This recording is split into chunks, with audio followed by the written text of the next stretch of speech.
Hi,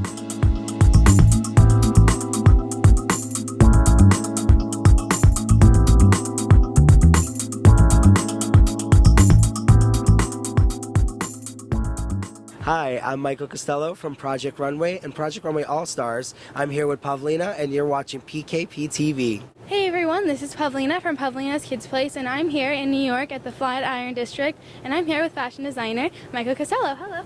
Hello Pavlina, how are you? I'm good, how are you? Fantastic. Great, awesome. So why fashion, and what made you say, wow, I really want to do this? Wow, I do really want to do this.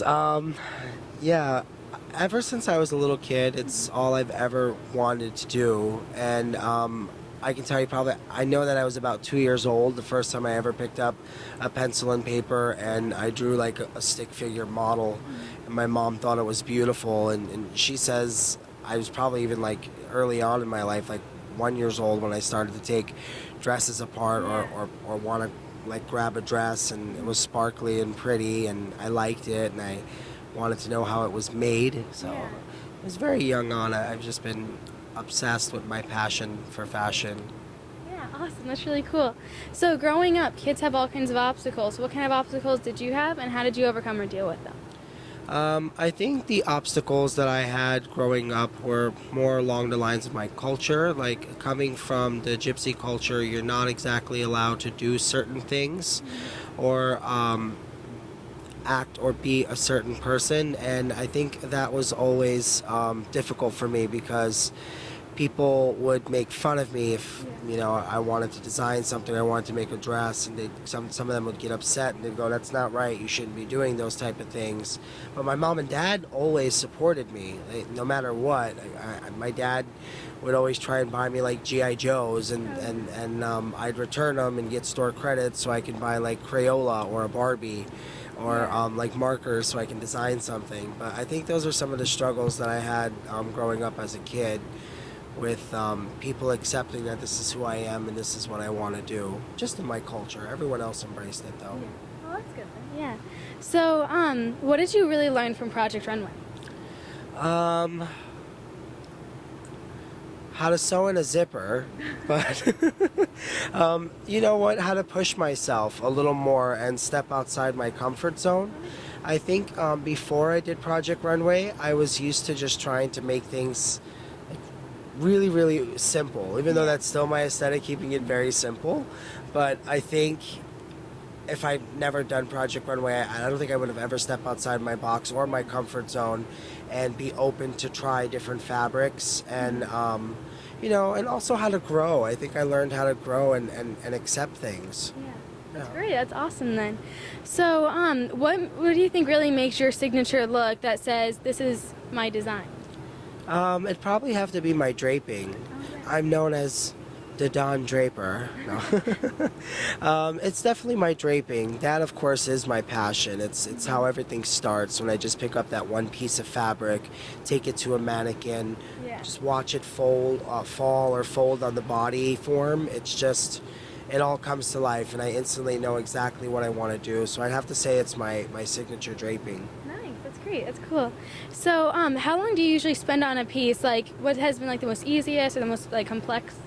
Well, if people out there watched my season, Project Runway, of season 8, they told me that I was the fastest in history because I would make like 6 or 7 pieces on the show when some of them were still only making 1. So, a piece can come together, sometimes 30, 45 minutes, sometimes 2 or 3 days. It all depends on what I'm working on.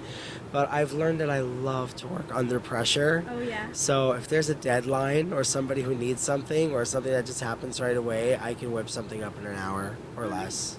Wow, that's cool. Definitely. So, who has been a really big inspiration for you? Like, something that's really timeless. Definitely Diane von Furstenberg. She's definitely my favorite designer. I love the feminine silhouettes and of course the infamous wrap dress that she did. It's just something that's so classic and can always be worn. I love her mix of prints and her bold colors and just herself and I think she embodies in the New York City and and I think she gets it. I think she gets her customer, and she knows who her woman is, and she caters to her. So I inspire to be like Diane one day, and yeah, so Diane von Furstenberg. Nice, that's great. So, is there someone that you've always wanted to like dress for? Of course, Sarah Jessica Parker. Oh, really? Yeah, she's my absolute favorite. Again, I love a city girl. I love a girl from New York. I think she's just so whimsical and magical. And whenever I come to New York, sometimes I reenact little Carrie Bradshaw scenes on certain streets. Yeah, if I'm on Bleecker, I'll reenact a fight that she had with Big in the limousine. Or if I'm on like 66 and Perry, then I'll reenact the scene where she got her stilettos and her Manolo stolen. So it's just Sarah Jessica Parker all the way. She has a very special place in my heart. Awesome, that's really cool. What are your upcoming plans and events? I'm actually showing a mini collection here in New York. I forgot the name of the venue, but it is July 24th. But I will be updating my Facebook, Twitter, and Instagram page with all the dates and times for it. But a few fashion shows, and then Portland Fashion Week. Time Magazine is an official sponsor for the show. So that's going to be fantastic, and that's in October.